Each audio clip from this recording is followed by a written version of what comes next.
નમસ્કાર, times of Gujarat જોઈ રહ્યા છો તમે. હું છું તમારી સાથે મુહિબ વોહરા. ફરી એકવાર મહા એક્ઝિટ પોલ લઈને તમારા સુધી આવ્યા છે. જ્યારે વાવ વિધાનસભાની પેટા ચૂંટણી તારીખ 13 નવેમ્બરના પતિ તેના બીજા જ દિવસે અમે એક્ઝિટ પોલ તમારા સુધી લાવ્યા હતા, પરંતુ એ રો એક્ઝિટ પોલ હતો. ચૂંટણીના પૂર્ણ થયાના તુરંત બાદ અમે એક્ઝિટ પોલ બનાવ્યો હતો અને એક્ઝિટ પોલ પ્રથમ દ્રષ્ટિએ કોણે આગળ વતાડી રહ્યો છે તે સ્પષ્ટતા એક્ઝિટ પોલ થકી અમે તમારા સુધી કરી હતી. પરંતુ તે બાદ એક્સપર્ટનું એનાલિસિસ, અમારા સૂત્રોની અમારા સુધી માહિતી અને તમારા લોકોનું 6000 કરતા વધારે લોકોએ મતદાન કર્યું છે અમારા યુટ્યુબના કમ્યુનિટી પોલ પર, કે જેમાં મેં એક્ઝિટ પોલના સવાલમાં પૂછ્યું હતું કે વાવનો વિજેતા આખરે કોણ બનશે.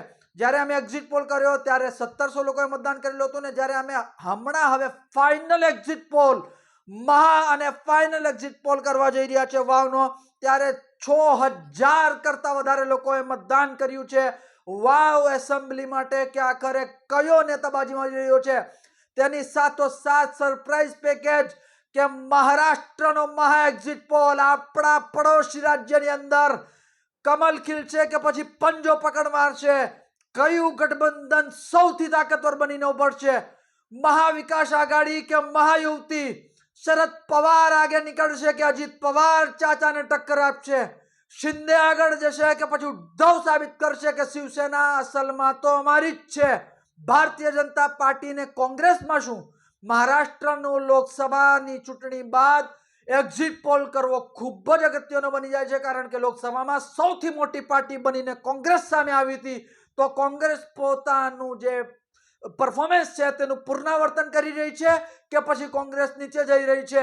દરેક મુદ્દે ચર્ચા કરવાની છે અને હર હંમેશની જેમ આ મહા એક્ઝિટ પોલની મહાચર્ચામાં મારી સાથે મારા એન્કર હમ્માદ પણ જોડાયા છે. હમ્માદ, મહા એક્ઝિટ પોલ સરપ્રાઈઝ કે મહારાષ્ટ્રનો પણ એક્ઝિટ પોલ, વાવ અને મહારાષ્ટ્ર બંને ચૂંટણીના એક્ઝિટ પોલ કરવાના છે. કેવો છે ઉત્સાહ, કેવો છે માહોલ? જી બિલકુલ, ઉત્સાહ બિલકુલ ચરમસીમા પર છે, કારણ કે આજ રોજ દેશના જે મહત્વના રાજ્યો લોકસભા, યુપીના બાય ઇલેક્શન્સ અને વાવના બાય ઇલેક્શન્સ પૂર્ણ થઈ ચૂક્યા છે. આજે સંપૂર્ણપણે દેશની જે ચૂંટણીઓ જાહેર થઈ હતી ઇલેક્શન કમિશન દ્વારા તે પૂરી થઈ ચૂકી છે અને હવે 2 દિવસની અંદર એનું પરિણામ આવશે. ત્યારે આપણે ચર્ચા કરવાની છે કે મહારાષ્ટ્રમાં કોની સરકાર બની રહી છે, સાથે સાથે વાવનો વિજેતા કોણ. બહુ મોટો પ્રશ્ન છે મોહિતભાઈ, કારણ કે જ્યારે આપણે રો એક્ઝિટ પોલ કર્યો ત્યારે આપણા કમ્યુનિટી પોલના અંદર 1700 લોકોએ મતદાન કર્યું હતું. જ્યારે અત્યારે આપણે વિડીયો શૂટ કરી રહ્યા છે ત્યારે લેટેસ્ટ ફિગર પ્રમાણે 6000 કરતાં વધુ લોકોએ, બહુ મોટો આંકડો કહી શકાય ડિજિટલ મીડિયા માધ્યમ માટે મોહિતભાઈ, કારણ કે 6000 કરતાં વધુ લોકોએ તો આપણા કમ્યુનિટી પોલના અંદર મતદાન કર્યું છે વિધાઉટ એક્સટર્નલ શેરિંગ. સાહેબ, કોઈ પણ પ્રકારના વધારાના શેરિંગ વગર આપણા એક કમ્યુનિટી પોલના અંદર 6000 કરતાં વધુ લોકોએ મતદાન કર્યું છે.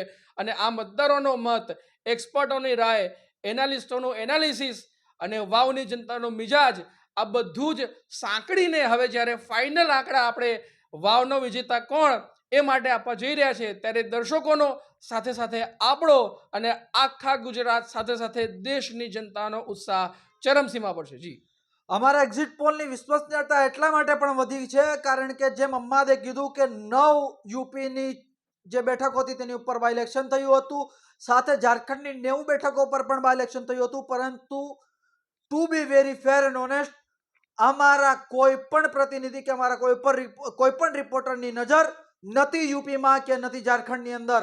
અને એટલા જ માટે અમે એ બંને રાજ્યમાંથી એક પણ રાજ્યના એક્ઝિટ પોલના પરિણામ તમારા સુધી નથી પહોંચાડી રહ્યા. વાવનો એક્ઝિટ પોલ વારંવાર તમે લોકો વિચારી રહ્યા છો કે આ લોકો તો વારંવાર એક્ઝિટ પોલનો ઓપિનિયન પોલ કરે છે, પરંતુ આંકડા બદલાતા હોય. તમને ખબર છે કે જ્યારે ચૂંટણીની રાત હોય ત્યારે આંકડા કંઈક અલગ હોય ને બીજા દિવસે જ્યારે બૂથ વાઇઝ એનાલિસિસ આવતા હોય, જ્યારે બૂથ વાઇઝ પરિણામો આવતા હોય, જ્યારે બૂથ વાઇઝ એક એક કરીને માહિતી આપણા સામે આવતી હોય ત્યારે કંઈક મામલો જુદો પડતો હોય છે. તો વાવના એક્ઝિટ પોલની અંદર જે અમે અગાઉ એક્ઝિટ પોલ કર્યો હતો તેમાં કંઈક ફેરબદલ થઈ રહ્યા છે કે કેમ, તે બધા જ સવાલોનો જવાબ તમારા સુધી આપવાના છે. પરંતુ અમાદ એક સવાલ કે જે મેં વાત કરી વિશ્વસનીયતાની, યુપી અને ઝારખંડની અંદર આપણા એક પણ રિપોર્ટરે એમાં રસ લીધો નથી, કારણ કે વ્યસ્તતાઓ ઘણી બધી હતી અને એના કારણે આપણે એક્ઝિટ પોલ નથી બતાવી રહ્યા. તો તેના કારણે વિશ્વસનીયતાની હું જો વાત કરું છું તો ફાકા ફોજદારી કરું છું કે વાત સાચી કહેવાય? બિલકુલ 100% વાત સાચી છે, કારણ કે યુપીની પણ 9 સીટો પર ઇલેક્શન હતું અને ઝારખંડમાં પણ વિધાનસભાનું ઇલેક્શન હતું, પરંતુ આપણી વ્યસ્તતાના કારણે, કારણ કે વાવને પ્રાધાન્ય આપવું એ આપણી નૈતિક જવાબદારી છે અને એ જ જવાબદારીનું વહન કરતા આપણા કોઈ પણ રિપોર્ટરે અથવા કોઈ પણ સૂત્રએ એ તરફ ધ્યાન નથી આપ્યું. અને જો અમે કોઈ બી કોન્સ્ટિટ્યુન્સીમાં ધ્યાન નથી આપતા તો અમને એક મીડિયા માધ્યમ તરીકે કોઈ હક નથી બનતો કે અમે એ સીટોનું એનાલિસિસ કરીએ અને એ સીટોનો એક્ઝિટ પોલ બતાવીએ. એટલા જ માટે આજે આપણે યુપી અને ઝારખંડનો એક્ઝિટ પોલ નથી બતાવવાના, કારણ કે આપણો અધિકાર નથી, પરંતુ ચોક્કસથી આપણે મહારાષ્ટ્ર અને વાવમાં જે આંકડા બદલાયા છે કે નથી બદલાયા એની સ્પષ્ટતા આપણે થોડાક જ સમયમાં કરવા જઈ રહ્યા છે. ત્યારે 100% એક જવાબદાર મીડિયા માધ્યમ તરીકે આપણે યુપી અને ઝારખંડનો એક્ઝિટ પોલ નથી બતાવવા જઈ રહ્યા. જી, તો વધુ સમય ના લેતા આપણે, કારણ કે 2 એક્ઝિટ પોલ તમારા સુધી પહોંચાડવાના છે, તો સૌથી પહેલા આપણા જ ગૃહ રાજ્ય ગુજરાતના બનાસકાંઠાના વાવની આપણે વાત કરી લઈએ. કોણ મારી રહ્યું છે બાજી આ ફાઇનલ અને અંતિમ એક્ઝિટ પોલની અંદર? સૌથી પહેલા તમને આંકડાઓ પહેલા એક્ઝિટ પોલના તમને કહી દઉં તો તેની અંદર ભારતીય જનતા પાર્ટીના જે સ્વરૂપજી ઠાકોર છે તેમને 37% વોટ મળ્યા હતા. તેની સાથે સાથે ગુલાબસિંહ રાજપૂતને 43% વોટ મળ્યા હતા. માવજી પટેલને 16% વોટ મળ્યા હતા અને અધરને 1%, બધાને ±2. ત્યારે લેટેસ્ટ એક્ઝિટ પોલની અંદર કોણ મારી રહ્યું છે બાજી? ગુલાબસિંહ રાજપૂત કે સ્વરૂપજી ઠાકોર કે પછી માવજી પટેલ? અમારા જે પાછળના આંકડા હતા તેની અંદર શું ફેરબદલ આવ્યા છે? શું ખરેખર લીડ બનાવવામાં હજુ પણ સફળ થયું છે કોંગ્રેસ? ગુલાબસિંહ રાજપૂત શું ખરેખર લીડ મેળવી રહ્યા છે બંને નેતાઓ ઉપર, ભારતીય જનતા પાર્ટી અને સ્વરૂપજી ઠાકોર અને માવજી પટેલ ઉપર? આ દરેક સવાલોનો જવાબ હમણાં હું આપવા જઈ રહ્યો છું. શું કહું છું? આપી દઉં જવાબ? જી બિલકુલ જવાબ આપી જ દઈએ, પરંતુ એના પહેલા હું આપણો એક આંકડો સુધારવા માંગુ છું. આપણા જે લેટેસ્ટ એક્ઝિટ પોલ હમણાં કર્યો એમાં માવજી પટેલને 16% નહીં પરંતુ 19% વોટ મળ્યા હતા. Yes, yes. અને અન્યને આપણે 1% વોટ બતાવ્યા હતા. ત્યારે હવેનો જે એક્ઝિટ પોલ છે એમાં ખૂબ જ રસપ્રદ આંકડા છે. આંકડામાં મોટો ફેરબદલ તો નહીં, પરંતુ આ આંકડાના ફેરબદલના કારણે વાવની ફાઇટ હજુ પણ ટફ બની છે અને છેલ્લી ઘડી સુધી આપણે અનુમાન નથી લગાવી શકતા કે વાવનો બાજીગર કોણ. તો સૌથી પહેલા આપણે બતાવીએ ભારતીય જનતા પાર્ટીનો આંકડો, તમારા દરેકની આતુરતાનો અંત લાવતા. સૌથી પહેલા ભારતીય જનતા પાર્ટીના સ્વરૂપજી ઠાકોરનો આંકડો તમારી સ્ક્રીન પર 37%. હમ્મત, કોઈ ફેરબદલ નથી. 37%. કોઈ ફેરબદલ નથી અને કદાચ ભારતીય જનતા પાર્ટીની આ જ મજબૂતાઈ છે, કારણ કે આપણા રો એક્ઝિટ પોલમાં જ્યારે ચૂંટણી પતી હતી અને ચૂંટણીના દિવસે જે પ્રકારનો મતદારોનો ઉત્સાહ હતો એ ઉત્સાહને ધ્યાનમાં રાખી અને વાવમાં કયા મુદ્દે કેમ્પેનિંગ થયું આ તમામ મુદ્દે આપણે એક્ઝિટ પોલ કર્યો હતો. અને એ એક્ઝિટ પોલના અંદર પણ સરપ્રાઇઝિંગ રીતે ભારતીય જનતા પાર્ટીનું જે પરિણામ છે એક્ઝિટ પોલનું એ આપણે 20% પ્લસ લઈ ગયા હતા આપણા જ ઓપિનિયન પોલ પ્રમાણે. આપણા ઓપિનિયન પોલના અંદર દર્શકોને એકવાર ફરી યાદ દેવડાવી દઉં કે ભારતીય જનતા પાર્ટીને માત્ર ને માત્ર 16% વોટ મળ્યા હતા અને ત્રીજા નંબર ઉપર હતી ભારતીય જનતા પાર્ટી. ત્યારે હવે આપણા રો એક્ઝિટ પોલના અંદર ભારતીય જનતા પાર્ટીને 37% વોટ મળી રહ્યા છે અને એ જ પરિણામ ફાઇનલ અને અંતિમ એક્ઝિટ પોલમાં પણ જળવાઈ રહ્યું છે. બહુ મોટી વાત કહી શકાય ભારતીય જનતા પાર્ટી માટે, કારણ કે 37% વોટ એ કોઈ નાની સૂની ફિગર નથી મોહિતભાઈ. અને જો કદાચ આ જ પરિણામમાં કન્વર્ટ થાય છે તો પછી વિચારવું પડશે કે વાવની કમાન કોના હાથમાં છે. ખેર 37%નું મતદાન ભારતીય જનતા પાર્ટીને અમારા એક્ઝિટ પોલની અંદર મળી રહ્યું છે. એક્ઝિટ પોલમાં શું આવે છે તે તો અમે પાલનપુરથી સતત લાઈવ થઈને તમે બતાવવાના છે, પરંતુ હાલ હવે વાત કરીએ મહા એક્ઝિટ પોલ, અંતિમ અને ફાઇનલ એક્ઝિટ પોલમાં. માત્ર ને માત્ર 2 દિવસ પહેલા પરિણામોના, 2 દિવસ પછી તો તમને ખબર પડી જવાની છે. ભારતીય રાષ્ટ્રીય કોંગ્રેસ પાર્ટી, રાહુલ ગાંધીની પાર્ટી, શક્તિસિંહ ગોહિલની પાર્ટી, અમિત ચાવડાની પાર્ટી, જગદીશ ઠાકોરની પાર્ટી, ગેનીબેન ઠાકોરની પાર્ટી, કોંગ્રેસ, ગુલાબસિંહ રાજપૂતની પાર્ટી. ગુલાબસિંહ રાજપૂતને કેટલા મતદાન, કેટલું મત મળી રહ્યા છે? તમારા મતદાન, તમારા એક્ઝિટ પોલ પ્રમાણે આ મહા આંકડો તમારી સ્ક્રીન પર 46%. 3% ટકાનો વધારો, 3%નો, કારણ કે અમારા ગયા એક્ઝિટ પોલની અંદર 43% હતું, 46% થયું છે. 3%નો ઉછાળો ગુલાબસિંહ રાજપૂતના જે ગ્રાફ છે તેની અંદર જોવા મળ્યો છે. ઓપિનિયન પોલમાં ગુલાબસિંહ ચોક્કસથી 68 થી 67% આસપાસ હતા, પરંતુ તેમાં ડીપ આવતા ગુલાબસિંહ રાજપૂત 43 પર ખડી પડ્યા હતા અમારા રો એક્ઝિટ પોલની અંદર, જે પહેલો અમે એક્ઝિટ પોલ કર્યો ચૂંટણીની રાતે.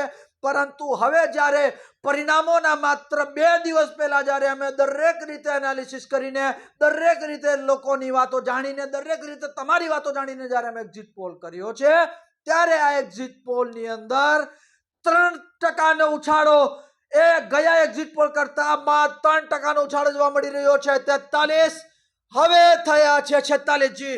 જી બિલકુલ. તો વાવમાં વધુ અસરકારક રીતે ગુલાબ પોતાની સુગંધ પાથરતું જઈ રહ્યું છે અને આપણા રો એક્ઝિટ પોલ કરતા 3% વધુ પરિણામ સાથે ગુલાબસિંહ રાજપૂત હાલ તો વાવમાં લીડ કરી રહ્યા છે. જ્યારે કહી શકાય કે એક્ઝિટ પોલના અંદર એક્સપર્ટ એનાલિસિસ, જનતાના મુદ્દાઓ, જે બૂથ એનાલિસિસ અને આ તમામ ફિગરોને ભેગા કરતા જ્યારે હવે આપણા અંતિમ અને ફાઇનલ એક્ઝિટ પોલના અંદર ગુલાબસિંહ રાજપૂત વાવમાં હાલ તો લીડ કરી રહ્યા છે અને 46% વોટ સાથે પોતાની સુગંધ પાથરતા નજરે પડી રહ્યા છે. જી, તો આ 3% વોટ કોણા કપાઈ રહ્યા છે? કારણ કે ભારતીય જનતા પાર્ટીના 37% યથાવત છે, પરંતુ ગુલાબસિંહ રાજપૂત 43 થી 46 પર આવ્યા છે. એટલે ગુલાબસિંહ રાજપૂત ચોક્કસથી એડ લઈ રહ્યા છે અમારા એક્ઝિટ પોલની અંદર. તો વધુ સમય ન લેતા અમે માવજી પટેલનો પણ આંકડો તમારા સુધી અમે પ્રસ્તુત કરી દઈએ છીએ. માવજી પટેલના આંકડાની જો વાત કરવામાં આવે તો માવજી પટેલને લાસ્ટ ટાઈમ અમે 19% મત આપ્યા હતા, પરંતુ આ વખતે માવજી પટેલ 15%નું મતદાન અમદાવાદ માવજી પટેલને. અન્યનો પણ આંકડો તમારા સુધી પહેલા અમે પ્રસ્તુત કરી લઈએ. અન્યના આંકડાની વાત કરવામાં આવે તો અન્ય 1% હતું અમે જ્યારે લાસ્ટ એક્ઝિટ પોલ કર્યો, પરંતુ હવે 2% થયું છે અન્ય. એટલે 1% જે અમે વિશ્લેષણ કર્યું, બૂથ વાઇઝ એનાલિસિસ કર્યું, એમાં અન્ય 2% વોટ લઈ રહ્યું છે. અને માવજી પટેલ કે જે 19% વોટ લઈ રહ્યા હતા, અમારા જે ઓપિનિયન પોલ આવ્યો એમાં ભારતીય જનતા પાર્ટી કરતા પણ આગળ 23% દેખાઈ રહ્યા હતા, તે હવે ધીરે ધીરે કરીને પાછળ સરકી રહ્યા છે અને માત્ર ને માત્ર 15%, અને અન્ય છે મત એ 2%. 100% પૂર્ણ. બિલકુલ 100% પૂર્ણ. અને માવજી પટેલ જે પ્રમાણેનો ઝંઝાવાતી પ્રચાર કરતા હતા એ પ્રચારનું પરિણામ એટલીસ્ટ એક્ઝિટ પોલમાં તો નથી દેખાઈ રહ્યું, કારણ કે માવજી પટેલ ફક્ત અને ફક્ત 15% વોટ સાથે લીડ કરી રહ્યા છે. પરંતુ જોવાનું એ રહ્યું કે આ 15%ના 20% થાય છે કે પછી 15% ઘટીને 10% પર આવે છે. એક્ઝેક્ટ ફિગર આપણને શનિવારના દિવસે જ ખબર પડશે. પરંતુ હાલ માવજી પટેલ 15% વોટ સાથે આપણા ફાઇનલ અને અંતિમ એક્ઝિટ પોલમાં ત્રીજા ક્રમે આવી રહ્યા છે. અને બહુ મોટી વાત કહી શકાય, જે પ્રમાણે એની આખી વાતો થઈ કે ભાઈ વાવ વિધાનસભા ઇલેક્શન જે છે એ ત્રિપાખીયો જંગ થવાનો છે, પરંતુ એક્ઝિટ પોલ પ્રમાણે તો કોંગ્રેસ અને ભાજપ વચ્ચેની જ લડાઈ લાગી રહી છે અને માવજી પટેલ 15% વોટ સાથે હાલ વાવની અંદર લીડ કરી રહ્યા છે. જોઈએ છે કે આ આંકડામાં કેટલો ફેરબદલ થાય છે. જી, શું કહેશો અહમદ, કઈ રીતના આંકડાનો ફેરબદલ તમે જોઈ રહ્યા છો? જાતિગત સમીકરણ આપણે જોવા જઈએ, ઠાકોરના વોટ કદાચ જે છે સ્વરૂપજી ઠાકોરને એટલા બધા પ્રમાણમાં નથી મળ્યા કે જે તેમને લીડ અપાવી શકે, અથવા કહી શકાય કે જે ચૌધરી વોટ કે જેમાં ભારતીય જનતા પાર્ટીની મજબૂત પકડ રહેતી હતી, આ ચૌધરી વોટમાં ક્યાંક ને ક્યાંક માવજી પટેલ ડેન્ટ મારી રહ્યા છે. જી, એમાં છે ને અલગ અલગ વાતો અસર કરી રહી છે. જ્યારે આપણે ઇલેક્શન કેમ્પેનિંગ જોયું ત્યારે ગેનીબેન ઠાકોરે પણ ફરી એકવાર વિનંતી કરી કે ફરી એકવાર મારું મામેરું ભરજો. અને બીજી બાજુ મુહાવડું બનવાની પણ વાત છે. હા, બિલકુલ. અને બીજી બાજુ સૌરભજી ઠાકોર દ્વારા પોતાની પાઘડી ઉતારવામાં આવી અને કહ્યું કે મારી પાઘડીની લાજ રાખજો. અને વાવની જનતા, બનાસકાંઠાની જનતા સાણી અને સમજદાર છે, સાથે સાથે એ ભાવુક પણ છે. અને તેઓએ ગુલાબસિંહ રાજપૂત અને સૌરભજી ઠાકોરને મધ્ય સ્થાને રાખી એમને વિચાર્યું હશે કે ભાઈ ભારતીય જનતા પાર્ટીની હાલ 30 વર્ષોથી સરકાર ચાલી રહી છે, આપણે સરકાર તરફી મતદાન કરીએ. ત્યારે બીજો વર્ગ એ પણ હતો કે ગેનીબેન ઠાકોર આપણા જિલ્લામાંથી એકમાત્ર સાંસદ બનીને ગયા છે, ત્યારે આપણે સાંસદને સપોર્ટ કરીએ અને ગુલાબસિંહ રાજપૂતને જીતાડીએ. ત્યારે માવજી પટેલ જે વોટો પર દાવો કરતા હતા એ વોટોમાં ચોક્કસથી ડેન્ટ વાગ્યું છે. માવજી પટેલની જે આમ તો પહેલેથી રહ્યું છે ને કે 80-90% વોટ ભારતીય જનતા પાર્ટી ચૌધરી સમાજના મળતા છે, પરંતુ એમાં ડેન્ટ વાગી તો સુધી નુકસાન હતું. હા, બિલકુલ સીધું નુકસાન છે. અને માવજી પટેલનો જે પકડ આખી હતી એ જેને કહેવાય ને કે છેવાડાના ગામડા સુધી પહોંચેલા માણસ હતા, પરંતુ એ ભીડને એ વોટિંગ મતદાન મથક સુધી લઈ જવામાં કદાચ નિષ્ફળ રહ્યા હોય એવું લાગી રહ્યું છે. કારણ કે ચોક્કસથી નુકસાન ભારતીય જનતા પાર્ટીને છે, પરંતુ એટલું નહીં કે માવજી પટેલ જેને કહેવાય ને કે રસ્તા વચ્ચેનો કાંટો સાબિત થઈ શકે. અને એનું જ પરિણામ આપણે જોઈ રહ્યા છે એક્ઝિટ પોલના અંદર કે માવજી પટેલ 15% વોટ મેળવી રહ્યા છે, સામે ભારતીય જનતા પાર્ટી 37% વોટ, એટલે લગભગ ડબલ. અને સાથોસાથ કોંગ્રેસ જે હાલ વાવમાં લીડ કરી રહી છે અને ક્લિયર કટ એજ લઈ રહી છે અને 46% વોટ સાથે હાલ વાવનો બાજીગર ગુલાબસિંહ રાજપૂત બનવા જઈ રહ્યા છે. તો પછી આગળનું ભવિષ્ય શું માવજી પટેલનું? હવે માવજી પટેલે જ વિચારવાનું રહ્યું. માવજી પટેલ દ્વારા Bharatiya Janata party, C R Patil, રત્નાકર સાહેબ અને આખા સંગઠન ને લઈને જે પ્રમાણેના શું કહેવાય સ્ટેટમેન્ટ્સ આપવામાં આવ્યા છે અને જે પ્રમાણેનો આખો એમનો પ્રચાર રહ્યો છે, ત્યારે જો ખરેખર આ જ રિઝલ્ટ રહ્યું તો માવજી પટેલની રાજકીય કારકિર્દી છે એમાં ચોક્કસથી પ્રશ્નાર્થ ઊભા થવાના છે. અનડાઉટેડલી તે સહકારી ક્ષેત્રમાં ખૂબ જ મહત્વનો અને જાણીતો ચહેરો છે અને ભારતીય જનતા પાર્ટીના પણ સિનિયર નેતા હતા. પરંતુ હવે એ તો ચારે બાજુ પ્રવાસ કરીને આવ્યા છે. હા, બિલકુલ એમનો ચારે બાજુનો પ્રવાસ રહ્યો છે અને એટલા જ માટે એમને લાગ્યું હશે કે હું વાવનું પરિણામ પલટી શકું છું અને પ્રચાર પણ કંઈક એ પ્રમાણેનો થયો. પરંતુ હવે જોવાનું રહ્યું કે શનિવારે માવજી પટેલનું આગળનો જે આખો રાજકીય કાર્યક્રમ, રાજકીય કારકિર્દી છે એ કઈ દિશા તરફ વળે છે. પરંતુ ચોક્કસ અનિશ્ચિતતાઓના વાદળો હાલ માવજી પટેલના માથે મંડળાઈ રહ્યા છે. ગુલાબ માટે કેટલી રાહત છે? ગુલાબ માટે બહુ મોટી રાહત છે. આપણે સ્પષ્ટ જોઈ રહ્યા છે કે આપણા ઓપિનિયન પોલમાં ગુલાબસિંહ રાજપૂત 61%, ત્યાર પછી ગગડી અને એમનો આંકડો 67%, સોરી, ત્યાર પછી ગગડી અને એમનો આંકડો આપણા રો એક્ઝિટ પોલના અંદર 43% અને હવે ફાઇનલ એક્ઝિટ પોલના અંદર ગુલાબસિંહ રાજપૂત 46%. એટલે એમાં એ વાત સ્પષ્ટ છે કે વાવનો બાજીગર ફરી એકવાર ભલે 3 વર્ષ માટે પરંતુ કોંગ્રેસ બનવા જઈ રહી છે અને ગુલાબસિંહ રાજપૂત પોતાની સુગંધ વડે વાવની જનતાને પ્રભાવિત કરવા જઈ રહ્યા છે. ઓપિનિયન પોલ અને એક્ઝિટ પોલ બંનેના કુલ 8,000 કરતાં વધારે સેમ્પલ સાઇઝ હતું અમારું. 8,000 તમે જોવો તો જોઈ લેજો નેશનલ મીડિયાના આંકડાઓની અંદર. 8,000 તે લોકો સમગ્ર વિધાનસભાની 288 બેઠકો છે મહારાષ્ટ્રની અંદર. અમુકના જે સેમ્પલ સાઇઝ છે આપણા સેમ્પલ સાઇઝ કરતાં સમગ્ર વિધાનસભાની અંદર ઓછા છે અને આપણા 8,000. એટલા જ માટે હું ખૂબ જ વિશ્વસનીયતા સાથે આ આંકડો પ્રસ્તુત કરી રહ્યો છું કે આપણી જે ચેનલ છે એ ન માત્ર લોકો દ્વારા જોવાઈ રહી છે પરંતુ સપોર્ટ પણ પબ્લિકનો પૂરેપૂરો મળી રહ્યો છે. અને એનું પરિણામ જોઈ શકો છો સાહેબ કે આપણા એક્ઝિટ પોલ, આપણા ઓપિનિયન પોલ, આ બંને પોલને મળાવી અને 8,000 કરતાં વધુ લોકોએ આપણા ઓપિનિયન પોલમાં રસ લીધો છે. ન માત્ર રસ લીધો છે પરંતુ પોતાનો મત પણ વ્યક્ત કર્યો છે. અને એ લોકોના જ મતોનું વિશ્લેષણ આપણે કરી અને એક્ઝિટ પોલ અને ઓપિનિયન પોલ આપવા જઈ રહ્યા છે ત્યારે ચોક્કસથી કહી શકાય કે ડિજિટલ મીડિયા માધ્યમમાં ટાઈમ્સ ઓફ ગુજરાત એક પોતાની આગવી છાપ ઊભું કરવામાં સક્ષમ રહ્યું છે, એમાં કોઈ શંકાને સ્થાન નથી. જી, તો જે રીતે તમે જોયું કે અમારું આ હતું વાવનું વિશ્લેષણ. મહારાષ્ટ્ર જતા પહેલા તમને કહી દઈએ કે પ્લીઝ મહેરબાની કરીને આ ચેનલને સબસ્ક્રાઇબ કરવાનું ભૂલતા નહીં, કારણ કે આ તમારી ચેનલ છે. અમારો જે રો એક્ઝિટ પોલ હતો આ ગુજરાતના છેવાડા સુધી પહોંચ્યો છે. ઘણા બધા લોકોએ જોયો છે, ઘણા બધા લોકોએ નિહાળ્યો છે, ઘણા બધા લોકોએ પોતાની જે પ્રતિક્રિયાઓ છે તે આપી છે. તમારી પ્રતિક્રિયા ગમે તે પ્રકારની હોય, સારી હોય, નરસી હોય, ગમે તે પ્રકારની તમને અમે સલાહ સૂચન આપતા હો, દરેક રીતે તમે અમને તમારી જે પ્રતિક્રિયા છે તમે પહોંચાડી શકો છો. અમે એનાથી અમારા હાથ મજબૂતમાં મજબૂત થતા રહે છે. ટાઈમ્સ ઓફ ગુજરાત કે જે સતત પરસેવો પાડતું રહ્યું વાવની અંદર, તેને એક્ઝિટ પોલ અમે તમને બતાવ્યો. હવે અમે બતાવવા જઈ રહ્યા છે મહારાષ્ટ્રનો એક્ઝિટ પોલ. તમે કહેશો કે મહારાષ્ટ્રમાં તો તમે ગયા જ નથી, તો મહારાષ્ટ્રનો એક્ઝિટ પોલ કેવી રીતે? પરંતુ જે અમારા સાથી છે હમ્માદ વોરા, તે સતત મહારાષ્ટ્રની ચૂંટણીને ટ્રેક કરી રહ્યા હતા. તો વધુ સમય ના લેતા હમ્માદને પૂછીએ, હમ્માદ કે શું પરિસ્થિતિ છે મહારાષ્ટ્રની અંદર, કઈ રીતનો માહોલ જોવા મળે? જી, મહારાષ્ટ્રની જે ઇલેક્શન જાહેર થયું ત્યારથી હું મહારાષ્ટ્રને ટ્રેક કરી રહ્યો છું. માઇક સંભાળી શકો છો તમે? હા, બિલકુલ, ચોક્કસથી હું સંભાળીશ. મહારાષ્ટ્રને હું ઇલેક્શન જાહેર થયું ત્યારથી ટ્રેક કરી રહ્યો છું અને મહારાષ્ટ્રમાં જે આખો રાજકીય ઘટનાક્રમ સર્જાયો સાહેબ, એમાં અસલી કોણ, નકલી કોણ, ખાસ તો એ મુદ્દે આખી ચૂંટણીની લડાઈ છે મોહિતભાઈ. અને જે કહેવાય ને કે અજીત પવાર સામે શરદ પવાર, આ બાજુ એકનાથ શિંદે, આ બાજુ ઉદ્ધવ ઠાકરે, ભાજપ અને કોંગ્રેસ તો હતા જ. અને આ બધાની વચ્ચે આખું મહારાષ્ટ્રનું જે એસેમ્બલી ઇલેક્શન છે એટલું બધું ગૂંચવાયું. ફોર્મ ભરવાની છેલ્લી તારીખ સુધી તો આપણને એ ખબર નહોતી કે કઈ પાર્ટી કેટલા ઉમેદવારો સાથે ચૂંટણી મેદાનમાં છે.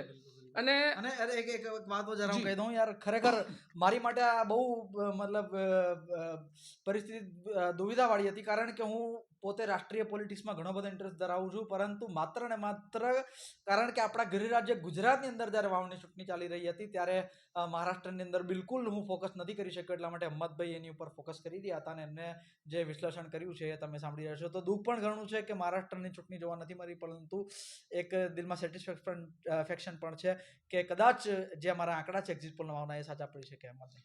જી બિલકુલ, અને એક્ઝિટ પોલના આંકડા એટલા માટે સાચા પડી શકે કારણ કે જે આખું મહારાષ્ટ્રનું ઇલેક્શન છે મેં ટ્રેક કર્યું છે, ત્યાંના સ્થાનિક પત્રકારો સાથે વાત કરી છે, તેની જનતાનું મિજાજ જાણવાની કમસે કમ કોશિશ કરી છે.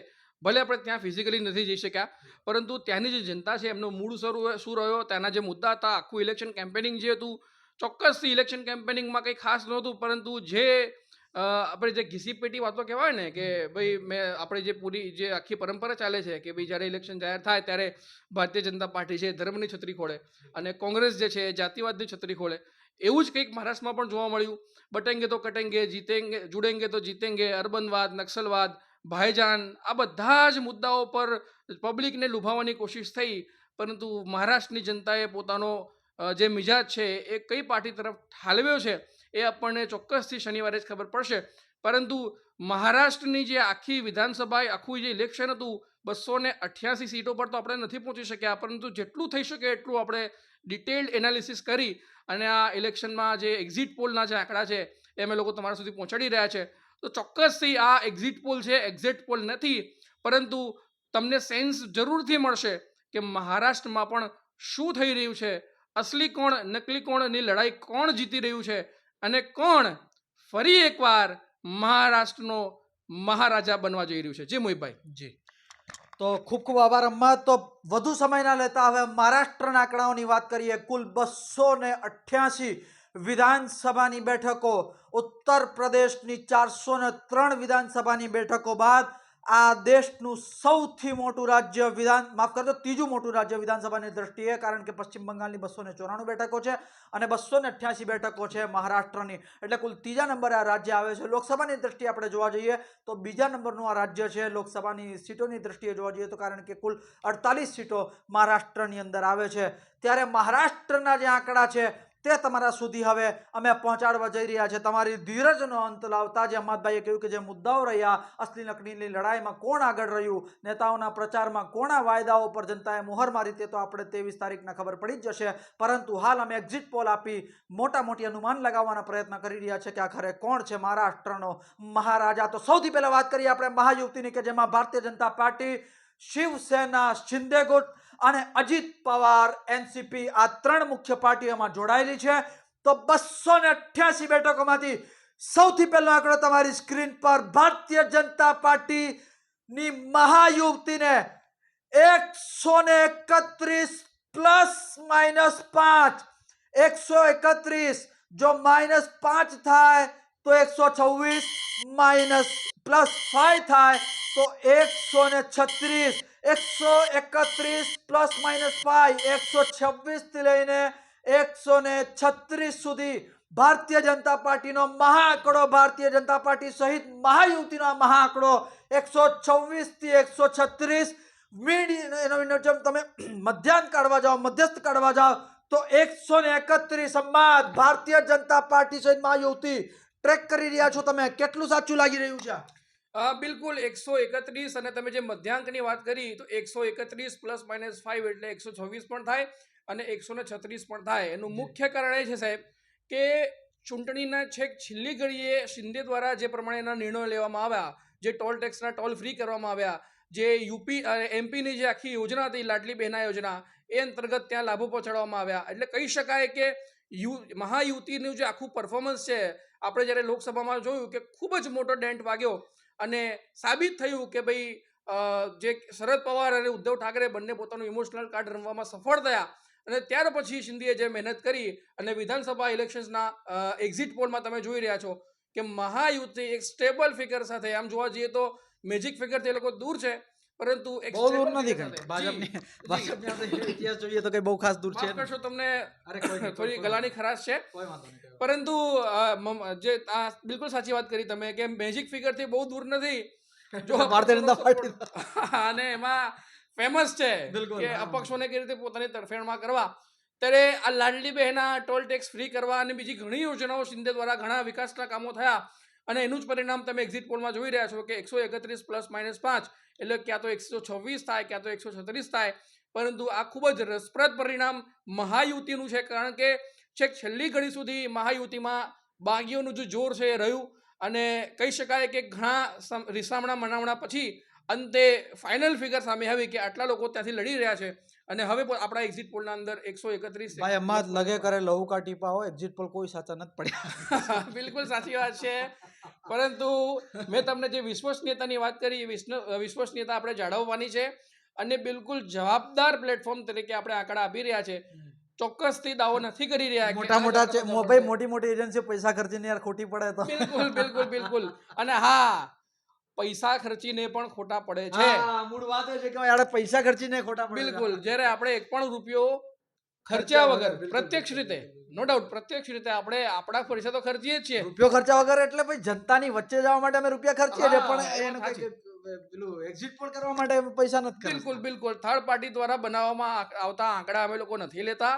અમે લોકો, મેં તમને પહેલા પણ વાવનો જે રો એક્ઝિટ પોલ કર્યો એમાં પણ કહ્યું હતું કે એસી ચેમ્બરમાં બેસીને આંકડા ગોઠવવાનું કામ અમારું નથી સાહેબ. અમે તો જનતાની વચ્ચે જઈએ છીએ, અમે મહિલાઓથી વાત કરીએ છીએ, અમે વિદ્યાર્થીઓની વેદના સાંભળીએ છીએ, અમે વેપારીઓ સાથે વાત કરીએ છીએ, અમે ખેડૂતોની સમસ્યાઓ સાંભળીએ છીએ અને પછી નક્કી કરીએ છીએ કે ખરેખર કોઈ પણ વિધાનસભા કોન્સ્ટિટ્યુશનની કમાન કઈ પાર્ટીને અથવા કયા કેન્ડિડેટના હાથમાં આપવી જોઈએ અમારા એક્ઝિટ પોલ પ્રમાણે. જ્યારે જનતાનો મિજાજ શું છે એ તો આપણને 23 તારીખે જ ખબર પડશે.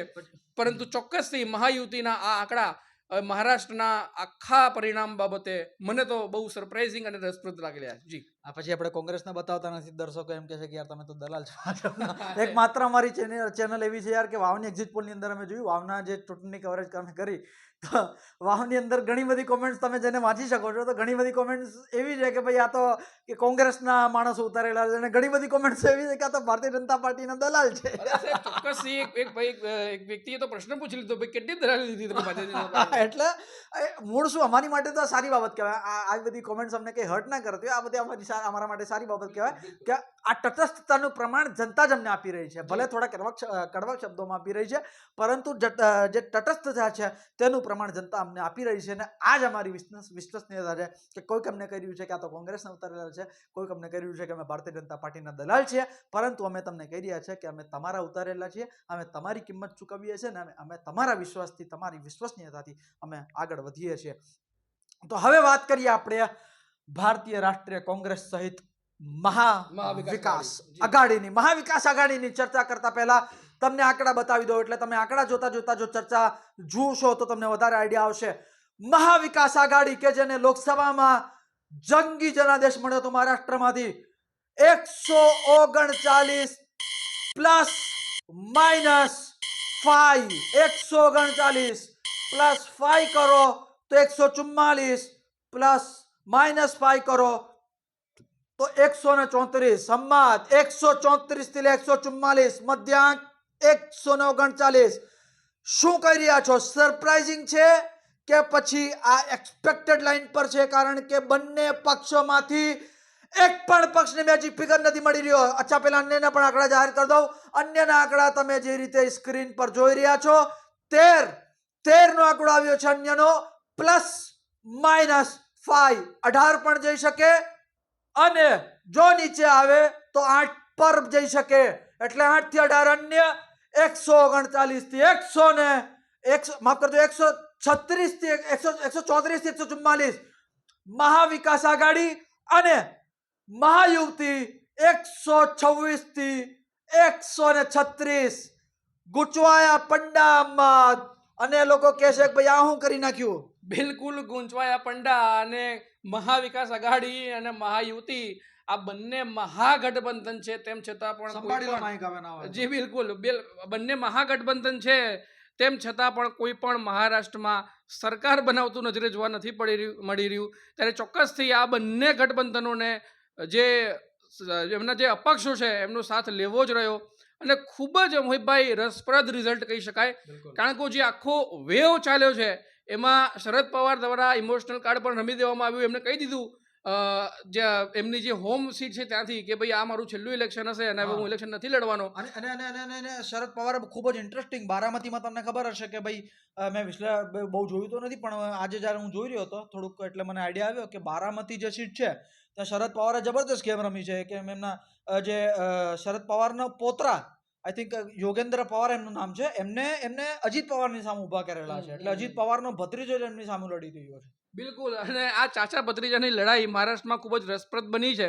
અને લોકસભામાં પણ કંઈક એવું હતું કે ભાઈ સુમિત્રા પવાર કે જે અજીત પવારના પત્ની છે અને સામે કોણ તો કે શરદ પવારની દીકરી સુપ્રિયા સુલે જીતી ગયા એટલે બારામતીની લડાઈ પણ ખૂબ જ ઇન્ટરેસ્ટિંગ બની છે. બિલકુલ આ વચ્ચે તમને કહી દઉં શિયાળો આવી રહ્યો છે અને મારું ગળું તમે જોઈ રહ્યા છો કે થોડા બધા ગ્લિચીસ આવી રહ્યા છે એટલે આ બધું રહેવાનું એનો વાંધો નથી, પરંતુ આ ગ્લિચીસ માટે માફ કરજો. આપણે જ્યારે વાપસ પાછા આવી જઈએ મહારાષ્ટ્રની ચર્ચા ઉપર, તો મહારાષ્ટ્રમાં મહાવિકાસ આઘાડી 134 થી 144 હજી પણ મોહિબભાઈ એક સીટ હજી પણ એક સીટ દૂર 145 બે સીટ દૂર હજી પણ સરકાર બનાવવાથી. જ્યારે આ બાજુ મહાયુતિ સાહેબ 126 થી 136 અન્ય જે છે એ અન્ય ખૂબ જ મહત્વનો ભાગ ભજવવાનું છે.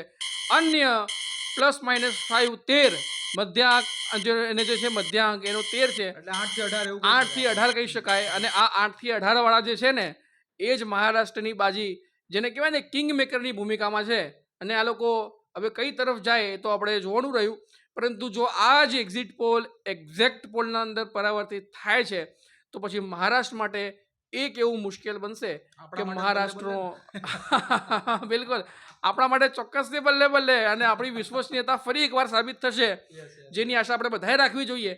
પરંતુ જો આવા પરિણામો આવે છે તો પછી કહેવું ચોક્કસથી મુશ્કેલ બનશે. આપણે જે પહેલા વાત કરી કે મહારાષ્ટ્રનો મહારાજા કોણ. જી તો ભાઈ એમાં વાત એવી છે અમત કે મહારાષ્ટ્રની અંદર જો તમે વાત કરો અને તમે વાત કરો વાવની અંદર તો બંને એક્ઝિટ પોલની અંદર કદાચ દર્શકોને એવું લાગી રહ્યું છે કે ભાઈ કોંગ્રેસ જ કેમ બળત લઈ રહી છે, તો લઈ રહી છે કોંગ્રેસ અને મહાવિકાસ આઘાડી બળત લઈ રહ્યા છે. અને તમે પરિણામોની અંદર પણ જોશો ઘણા બધા એક્ઝિટ પોલ અત્યારે આવી રહ્યા છે. એક્ઝિટ પોલ કોઈક મહાવિકાસ આઘાડીની પ્રચંડ સરકાર બનાવી રહ્યા છે તો કોઈ એક્ઝિટ પોલ ભારતીય જનતા પાર્ટીની જંગી સરકાર બનાવી રહ્યા છે. એટલે આ વખતે એક્ઝિટ પોલની અંદર કદાચ તમે જોઈ રહ્યા છો કે અસમંજસતા દેખાઈ રહી છે. ભાઈ કોઈકને તો એવું કહેવાનો મોકો મળે ને કે હા અમે સાચા પડ્યા ગમે તે રીતે. હવે તમે લોકસભાની વાત કરો તો ભાઈ કોઈ કે 400 પાર તો કોઈ કે 370 પાર, કોઈ કે ભારતીય જનતા પાર્ટીને બહુમતથી નીચે નતું રાખ્યું. પર્સનલી ભારતીય જનતા પાર્ટીની વાત કરી રહ્યો છું અને એનડીએને પણ બહુમતીથી નીચે નતું રાખ્યું. થયું શું ટૂંકમાં ભારતીય જનતા પાર્ટીને તો બહુમત ના મળી, એનડીએને 300 પણ ના મળી. પછી હરિયાણાની ચૂંટણી આવી તો કોઈ કે 70 પાર કોંગ્રેસ, કોઈ કે 75 પાર કોંગ્રેસ, કોઈ કે 60 પાર કોંગ્રેસ, કોઈ કે 50 પાર કોંગ્રેસ. આ વખતે મીડિયાએ સમજદારીપૂર્વક ગેમ રમી છે.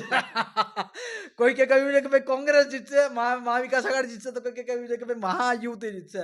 એટલે બંને તરફે લોકો સ્ટેબલ લાગ્યું છે ભાઈ આખરમાં મીડિયા તો જીતશે. ક્યાંક ને ક્યાંક જો ભાઈ શંકાનું સ્થાન તો એક્ઝિટ પોલના ઉપર બે એક્ઝિટ પોલ જે આવ્યા એને લઈ રાહુલ ગાંધીએ પણ શંકા વ્યક્ત કરી હતી જ્યારે લોકસભાના એક્ઝિટ પોલ આવ્યા હતા. તેમને શેરબજારને લઈ પણ અમુક વાતો કરી હતી. એટલે આ એક્ઝિટ પોલની જે પ્રક્રિયા છે ધીરે ધીરે કરીને આ થોડીક હવે જટિલ બનતી જઈ રહી છે ને.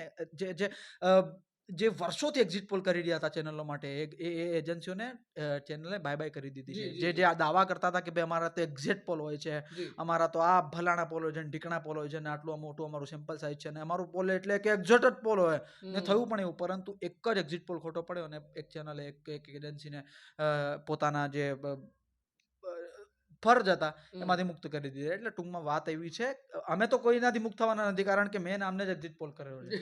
અમારા ડેટા એનાલિસ્ટ એક બેસેલા છે, અમે 3 એક્ઝિટ પોલ કર્યો તો કે અમે છૂટા પડવાના નથી.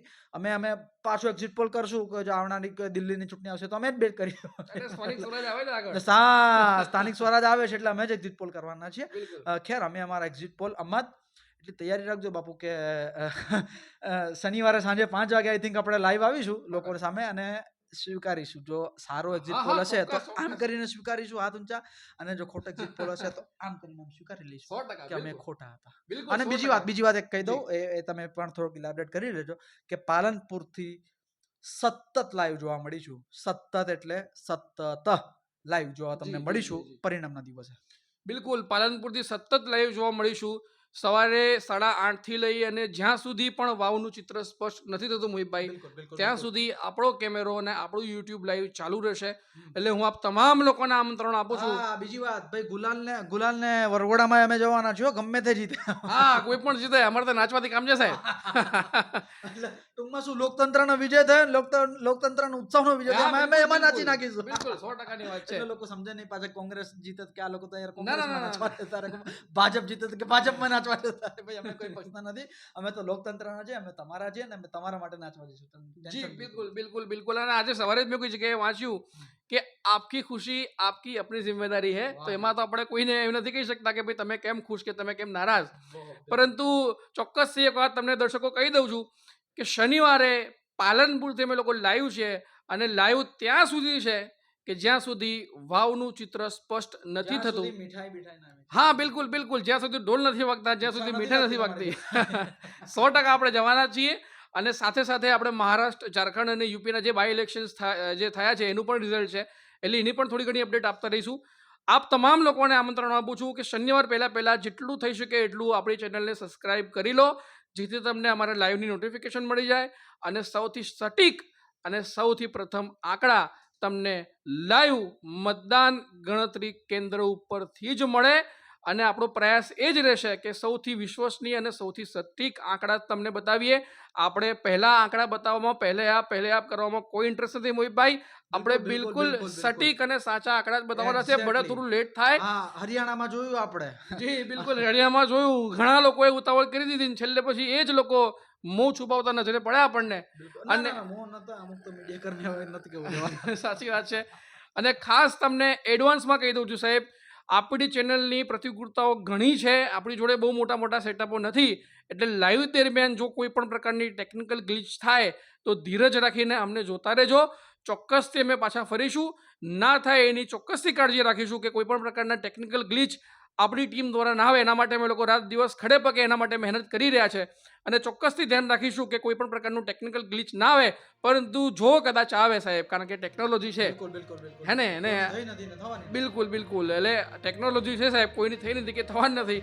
અને એવા પ્રકારનો જો કોઈ માહોલ સર્જાય તો પ્લીઝ અમને ધીરજ રાખીને સાંભળતા રહેજો, જોતા રહેજો. અને તમારા સર્કલ સુધી, તમારા લાગતા ઓળખતા સુધી અમારી વાતને, અમારી ચેનલને, અમારા વિચારોને અને અમારા આંકડાઓને, ખાસ કરીને વાવના આખા ચૂંટણી માહોલને પહોંચાડતા રહેજો. ચોક્કસથી તમને સૌથી ત્વરિત અને સૌથી સટીક પરિણામ ટાઈમ્સ ઓફ ગુજરાત પર જોવા મળશે. અત્યારે આ વાવ અને મહારાષ્ટ્રના મહા એક્ઝિટ પોલમાં આટલું જ. મને, મારા એડિટર મોહિતભાઈને અને અમારા કેમેરામેન આદિલ સૈયદને રજા આપો. નમસ્કાર.